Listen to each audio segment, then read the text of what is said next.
பாரம்பரியமான குடும்பத்திலிருந்து வந்த ஒரு நபர். பண்பாடையும் கலாச்சாரத்தையும் பேணி பாதுகாக்கணும்னு நினைக்கக்கூடிய ஒரு நபர். அவர் யாரு அப்படின்னா, ஜல்லிக்கட்டு பேரவைத் தலைவர் சகோதரர் ராஜசேகர் அவர்கள். அண்ணா வணக்கம் அண்ணா. வணக்கம். அண்ணா, நீங்க ஜல்லிக்கட்டு பேரவை தலைவராக பதவியேற்ற காலத்துல, ஆரம்ப காலத்துல என்ன மாதிரி பிரச்சனைகள் எல்லாம் நீங்க சந்திச்சீங்க?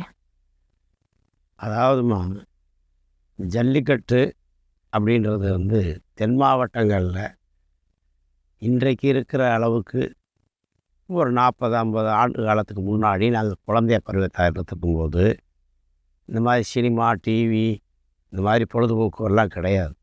இன்றைக்கும் கூட இவ்வளவு தொழில்நுட்பம் இவ்வளவு வந்திருந்தா கூட கிராமப்புறங்களில் ஜல்லிக்கட்டுக்குன்ற ஒரு தனி ஆர்வமும் ஒரு வரவேற்பும் நிறைய இருக்குது. அதை நீங்களும் கண்கூட பார்த்துருப்பீங்க. இந்த காலத்தில் நாங்கள் நினைவு தெரிந்த குழந்தை பருவத்திலிருந்து நினைவு தெரியும் போதே எங்கள் வீட்டில் வீரியமான ஜல்லிக்கட்டு காளைகள், கிராம கோவில் காளைகள் எல்லாம் பார்க்கும்போது எங்கள் வீட்டில் உழவு மாடு, பால் மாடு, வண்டி மாடு, ஜல்லிக்கட்டு மாடு, இப்படி விதவிதமாக ஒரு 4 வகை மாடு இருக்கும்போது கூட ஜல்லிக்கட்டு மாடு தனித்துவமாக தெரியும். அதனுடைய கட்டமைப்பு, அந்த தெம்பு, கொம்பு, அது தனியாக வேறு பராமரிப்பாங்களா, அதை பார்க்கும்போது அது ஒரு எடுப்பாக ஒரு பிரியமாக இருக்கும். இப்படி பார்த்து வளர்ந்தோமா, ஜல்லிக்கட்டுக்கு அழைச்சி நாங்கள் குழந்தை பருவத்துலேயும் ஜல்லிக்கட்டுக்கு போயிருக்கோம். வண்டியை கட்டிக்கிட்டு கூட்டி போவாங்க, போய் வருவோம். இதில் என்ன இதை விட கூடுதல் சிறப்புன்னா, நாங்கள் ஊரில் கிராமத்தில் இன்றைக்கி ஊர்களெலாம் பண்ணுறாங்க, பயிற்சி எடுப்பாங்க. சாதாரண மாட்டுகளை விட்டு வெட்டி பிடிச்சி பழகுறது, வாடிவாசலை பிடிக்கிறது மாதிரி பிடிச்சி பழகுவாங்க. அப்படி பழகியிருக்கோம். அப்புறம் மாடு வளர்த்துருக்கோம். எங்கள் கோவிலில், எங்கள் குலசாமி கோவில் இப்போ சக்குடியில் நடத்துகிறவங்க, அங்கே வந்து ஆண்டுதோறும் மகா சிவராத்திரியை முன்னிட்டு ஜல்லிக்கட்டு நடத்துவோம். மஞ்சு விரட்டு ஜல்லிக்கட்டு நடத்துவோம். ஆக மாடு வளர்த்தது, மாடு பிடிச்சி அந்த ஈர்ப்பு பழக்கம். நாங்களும் சிறு வயசில் போய் ஜல்லிக்கட்டில் மாடெல்லாம் பிடிச்சிருக்கோம். இப்போ இருக்க இளைஞர்கள் பிடிக்கிறமே நாங்களும் ஒரு ஜல்லிக்கட்டில் ரொம்ப இல்லைனாலும் பிடிச்சிருக்கோம். அப்போ ஜல்லிக்கட்டு நடத்துறது. இப்போ இந்த 3 ஒருங்க வரும்போது ஜல்லிக்கட்டு நமக்கு ஒரு ஒரு ஈடுபாடு உள்ள ஒரு நிகழ்வாகி போச்சு. இது மாடு வச்சுருந்தோம், நானும் வச்சுருந்தேன். எங்கள் பெரியவர் காலத்துலேருந்து நானும் வச்சுருந்தேன். தொழிலுக்கு போனால் கூட வீட்டில் ஜல்லிக்கட்டு வாங்க தான் வச்சுருந்தோம், தொழிலதிபர் ஆரம்பத்தில். அப்புறம் என்னன்னா 2006 இந்த ஜல்லிக்கட்டுக்கு ஒரு சோதனை காலம். ராமநாதபுரத்தில் முனிச்சாமி தேவரன் வந்து கோவில் கும்பாபிஷேகத்துக்காக பர்மிஷன் கேட்டு, மாட்டு வண்டி பந்தயம் நடத்துறதுக்காக பர்மிஷன் கேட்டு போலீஸில் கேட்குறாங்க. போலீஸ் அனுமதி கொடுக்க மறுக்குது. அப்போ வந்து அவர் என்ன பண்ணுறாரு, மதுரை ஹைகோர்ட்டில் கொண்டாந்து போடுறார். மாட்டு வண்டி பந்தயம் நடத்துறதுக்கு இப்போ அனுமதி வேணும்னு கேட்குறாரு. நீதிமன்றத்தில் விசாரிக்கும் போது அந்த போலீஸ் டிஎஸ்பி வந்து பதில் மனு போடையில், இது வந்து குரியாலிட்டி செக்ஷனில் வருது, விலங்குகள் கொடுமைப்படுத்துதல் சட்டத்தில் வருது, அதனால் அதை அனுமதிக்கக்கூடாதுன்னு சொன்னாங்க. இப்போ அனுமதி மறுக்கப்பட்டிருந்தால் பரவாயில்ல. அனுமதி மறுப்பதோட இந்த ரேக்லா பந்தயத்துக்கும் இதே மாதிரி மாடுகளை வச்சு விளையாடுற இந்த ஜல்லிக்கட்டு தடை அப்படின்னு 2006 தடை போட்டுறாங்க. அந்த காலகட்டம் உங்களுக்கு எப்படின்னா இருந்தது? திரும்ப வேணும் அப்படின்னு ரொம்ப பிடிவாதமா ஜல்லிக்கட்டு நடத்தியே ஆகும் அப்படின்னு அந்த காலகட்டத்தில் மதுரை ஹைகோர்ட்டில் சிங்கிள் பெஞ்சில் போட்டாங்க. போட்டோன்னா அது பெருசாக ஆகலை. ஏன்னா ஜல்லிக்கட்டு முடிஞ்ச சீசன். இப்போ என்ன பண்ணுறோம், அந்த நேரம் 2007 நடக்க வேண்டிய நேரத்தில் இந்த மாதிரி ஜனவரி பிறக்க போகையில் மதுரைக்கு சிஎம் வந்திருந்தாங்க. அப்போ போய் நாங்கள் ஒரு 4 பேர் போய் ஒரு மாவட்ட ஆட்சியர் மூலமாக சொல்லணுன்னு சிஎம் கவனத்துக்கு கொண்டு போனோன்னா, அப்புறம் இந்த கலெக்டர் வந்து மாதிரி ஜல்லிக்கட்டு கேட்குறாங்க, அழகூர் வருது, பாலமேடு வருது. சரிப்பா, அதை நடத்துறதுக்கு நீங்கள் அபிடவிட்டு போடுங்க, பாதுகாப்பாக நடத்துகிறது. அப்போ முதலமைச்சர் வந்து டாக்டர் கலைஞர் இருந்தார். 2006 சொல்லி 2007க்கு பெட்டிஷன் போட்டு பாதுகாப்பாக நடத்தணும், முறையாக நடத்தணும் அப்படின்னு சொன்னோன்னு கவர்மெண்ட் வந்து தடையை நீக்கி, கோர்ட்டு தடையை நீக்கி கொடுத்துருச்சு. ஜல்லிக்கட்டு நடந்துருச்சு. இந்த ஜல்லிக்கட்டு தடைபட்டு திரும்ப நடக்கிறதுக்கு எவ்வளோ காலம்? இல்லை, அதை தான் சொல்கிறேன். இதை விட இனி அடுத்த கட்டம் தான் பெருசு. அப்படியே ஜல்லிக்கட்டு நடந்து போச்சு. இது பெருசாக வெளியே ஃப்ளாஷாகவும் இல்லை. இந்த செய்தி அப்படியே நின்று போச்சு. ஜல்லிக்கட்டு நடந்துக்கிட்டே இருக்குது. மார்ச்சில் வந்து அடுத்த பெஞ்சில் அது விசாரணைக்கு வந்து ஜல்லிக்கட்டு வழக்கை முடிச்சு வச்சிடுறோம். நடத்துறது சரிதான், பாதுகாப்பாக நடத்துகிறாங்கன்னு சொல்லி முடிஞ்சு போச்சு. ஜல்லிக்கட்டு சீசன் முடிஞ்ச உடனே இந்த அனிமல் வெல்ஃபேர் போர்ட் ஆஃப் இந்தியாவும் பீட்டா இந்த குரூப்புகள்லாம் சேர்ந்து சுப்ரீம் கோர்ட்டுக்கு இதை எடுத்துகிட்டு போகிறாங்க. எடுத்துகிட்டு போய் அங்கே ஒரு சில வாதங்களை வச்சு கண்ணில் மிளகா பொடி போடுறாங்க, அந்த மாடை கோபம் மூட்டுறதுக்காக சாராயத்தை போட்டுறாங்க, அப்படி இப்படின்னு சொல்லி இப்போ ஒரு இடைக்கால தடை வாங்கி போகிறாங்க சுப்ரீம் கோர்ட். இது எவ்வளவு நாள் தடைப்பட்டு 2007 தடை வாங்கிடுறாங்க. 7வது மாதம் வாங்குறாங்க, ஜூலை மாதம். வாங்கின மாத்திரத்தில் பத்திரிகை செய்தியை நான் படிக்கிறேன். இதே ஹைலைட். பத்திரிகை செய்தியை படிச்சுட்டு யார்கிட்டையும் கலக்கலை. நேர் லாயர் வீட்டுக்கு போகிறேன்.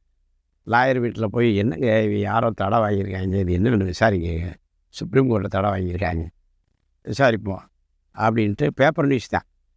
இது யார் வாங்கணும், ஏன் வாங்கினாங்க, என்ன காரணம் அப்படின்னு ஒன்று. அப்புறம் விசாரித்து இங்கே வக்கீல்களுக்கு பேசி வக்கீல் சொல்லி பேசி அதுக்கான தரவுகள்லாம் ரெடி பண்ணுங்க, நம்ம அது என்னான்னு பார்ப்போம்.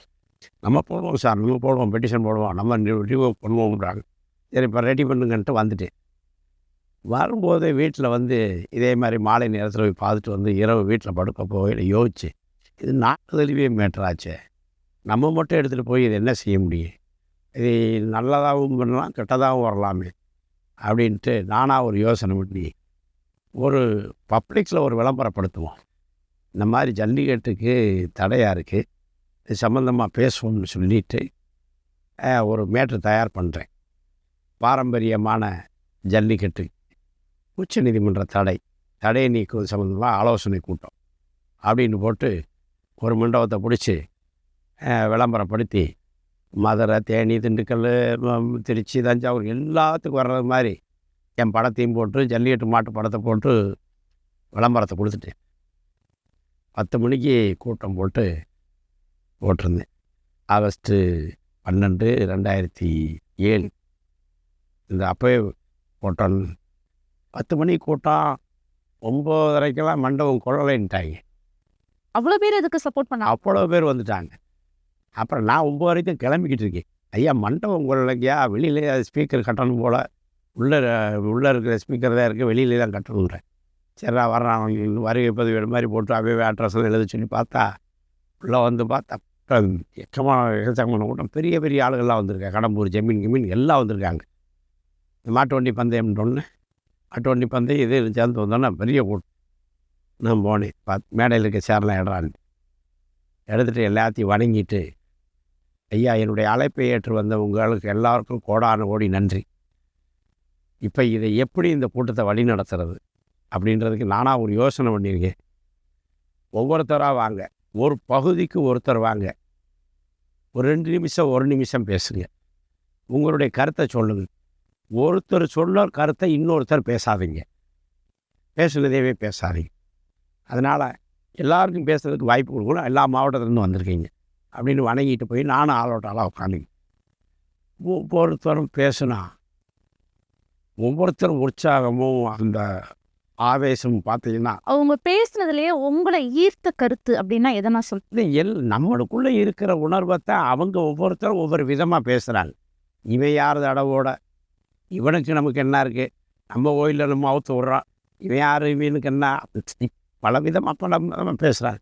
பேசுகிறோம்ல, இதை இப்படியே விட்டால் முடியாது, அப்புறம் அமைப்பை ஏற்படுத்துங்க அப்படின்றாங்க. சரி அமைப்பை ஏற்படுத்துவோம், கூட்டம், அதெல்லாம் இன்னொரு கூட்டம்லாம் கிடையாது, ஒரே கூட்டம். இதே கூட்டத்தில் ஜல்லிக்கட்டு பேரவை, அதாவது தமிழர் வீர விளையாட்டு பேரவை தலைவர் ராஜசேகர் மற்றவங்களாம் யாரும் போட வேணும், நீங்கள் தான் வழி நடத்துகிறீங்க, மற்றவங்களாம் அப்புறம் நீங்கள் உங்கள் தோதுக்கு பார்த்துக்கணும், இப்போதைக்கு போட்டால் நீ யார் நான் யாருன்னு வந்துடும், தலைவர் மட்டும்தான் இருக்கணும் அதுக்கு அப்படின்னு அப்போவே போட்டு ரெடி பண்ணி தமிழர் வீர விளையாட்டு பேரவைன்னு ஆரம்பித்து அலௌன்ஸ் பண்ணிவிட்டு உச்சநீதிமன்றத்துக்கு எடுத்துகிட்டு போனேன். போனோம்ன்றதை விட போனேன். போனால் 15 மாவட்டத்தின் பேரை இம்ப்ளிமெண்டேஷன் போட்டேன். ஒரு மாவட்டத்துக்கு ஒருத்தர் பேரில் 15 இம்ப்ளிமெண்டேஷன் போட்டேன். 15 வழக்கறிஞர் வச்சேன். தலைமை நீதிபதிக்கு என்ன போடுச்சு மேட்ரு. தலைமை நீதிபதியை கோர்ட்டில் கேட்டார். ஓப்பன் கோர்ட்டில் சொன்னார், என்ன ஜல்லிக்கட்டு தடைக்கு இத்தனை மாவட்டத்திலேருந்து என்கொயரி வந்திருக்கு, 15 மாவட்டத்திலேருந்து கேட்டிருக்காங்க. இப்போ இந்த கவர்மெண்ட்டு தமிழ்நாடு அரசு என்ன பண்ணுது? தமிழ்நாடு அரசு வந்திருக்கா? வரல. நோட்டீஸ் போட்டு தமிழ்நாடு அரசுக்கு வர சொல்லு அப்படின்னு அடுத்த வாய்தா போட்டு தமிழ்நாடு அரசு வர சொன்னாங்க. அப்போ அப்போ இருந்த எம்எல்ஏக்கள், அமைச்சர்கள் அவங்கெல்லாம் பார்த்து, நீங்கள் எங்களுக்கு சப்போர்ட் பண்ணணும், இந்த மாதிரி பண்ணியிருக்கோம், தமிழ்நாடு அரசு அங்கே ஆஜராகணும், நீங்கள் எங்களுக்கு ஆதரவாக பேசணும் அப்படின்னு பேசி அதை வேறு மாதிரி பண்ணி இப்போவே சிஎம் லெவலுக்கு கொண்டு போய் நாங்கள் அங்கே போனால் நாங்கள் போய் பேசும்போது இங்கே இருக்கிற பசு வழக்கறிஞர்லாம் மதிக்க மாட்டேன்றான். இந்திக்காரனாக இருக்கேன், எவனையும் தெரிய மாட்டேன்னுது, எனக்கு மாவட்ட ஆட்சியர் வந்தே ஆகணும் அப்படி இப்படின்னு சொல்லி மாவட்ட ஆட்சியரை அழைச்சிக்கிட்டு போய் எம்எல்ஏ மூர்த்தியெலாம் கூட்டிகிட்டு போய் நாங்கள் போய் நடத்தணும். வழக்க நடத்திட்டோம். அந்த ஜனவரி 11, 2008 7 தானே தடவை போட்டேன். 8 இந்த மீண்டும் தடை. நாங்கள் 3 சீனியர் வக்கீல் வச்சுருந்தேன். கவர்மெண்ட் ஒருத்தர் எல்லா வாதங்கள்லாம் கேட்டு மீண்டும் தடைன்றொன்னே எல்லோரும் கலெக்டர்லேருந்து எல்லோரும் கிளம்புறாங்க. நான் மட்டும் போய் முகில் ரோத்தகின்ற வக்கீல் இன்ஜினியர் வச்சுருந்தேன். இப்போ அட்டார்னி ஜெனரலாக இருந்து இன்றைக்கி ஒரு பார்ட்டே 25 லட்சம் வாங்குறார். அவர் அன்றைக்கி என் பேருக்கு வச்சிருந்தேன். அவருக்கு அன்றைக்கி 2 லட்ச ரூபா பணம். ஒரு நிகழ்வை சொல்லி ஆகணும், நல்ல மனுஷனை போய் பணத்தை கொண்டு போய் கொடுக்குறேன். வேண்டாம் பணத்தை எடுத்துக்கணும், ஐயா வச்சுக்கோங்க, இல்லை நீ பணத்தை எடுத்துக்க, இல்லை இல்லையா. அவன் அவர் ஒரு வட்டம் எந்திரிக்கும் போது நீதிபதி உட்காரணும், அது அவருக்கு கௌரவ குறைச்சல போச்சு. என்னுடைய வாதத்தை கேட்டுட்டு அவன் என்ன தீர்ப்பு சொல்லணுமா சொல்லட்டும், என்னை பேசக்கூடாதுன்னு சொல்லி உட்கார வச்சுருக்கு விடுங்கட்டாரு அப்படின்னு ரொம்ப ஆத்திரப்பட்டார். அப்போ இவர் தான் கடவுளா, இவருக்கு மேலே ஆள் இல்லையா அப்படின்னு. என்ன செய்கிறது, நம்ம நாட்டினுடைய சட்டம் அப்படி இருக்கே அப்படின்ட்டார். இல்லை ஏதாவது ஒரு வழி வேணுமே அப்படின்னு. உங்கள் அரசாங்கம் நீ சொன்னால் கேட்குமான்னார். ஏன் அரசாங்கம் நான் என்ன சொன்னாலும் கேட்கும் அப்படின்ட்டு. அப்படின்னா நீ போய் உங்கள் அரசாங்கத்தில் சொல்லி ஆர்டினன்ஸ் ஆக்டு 29/1 சொல்லி அவசர சட்டத்தை ஏற்றி கவர்னர் கையெழுத்து போட்டு நடத்த சொல்லு, இங்கே ஒன்றும் செய்ய முடியாதான்னார். சரி இன்னும் சொல்கிறேன், யாரும் கேட்க மாட்டேங்கிறாங்க, காதலே வாங்க மாட்டேங்கிறாங்க. கலெக்டர்லேருந்து எல்லாம் நான் தான் கூப்பிட்டு போயிருக்கேன், அவங்கவுங்க போயிட்டாங்க. கலெக்டர் மட்டும் மாவட்ட ஆட்சியர் என் கூட வர்றாரு. இல்லை சார்னு. அது சரி, நீங்கள் சொல்கிறதெல்லாம் எனக்கு புரியுது, நான் மட்டும் உயர் அதிகாரி கிடையாது, எனக்கு மேல் அதிகாரி இருக்காங்க, நீங்கள் பப்ளிக்கு எதை வேண்டாலும் பேசலாம், நாங்கள்லாம் பேச முடியாது அப்படி.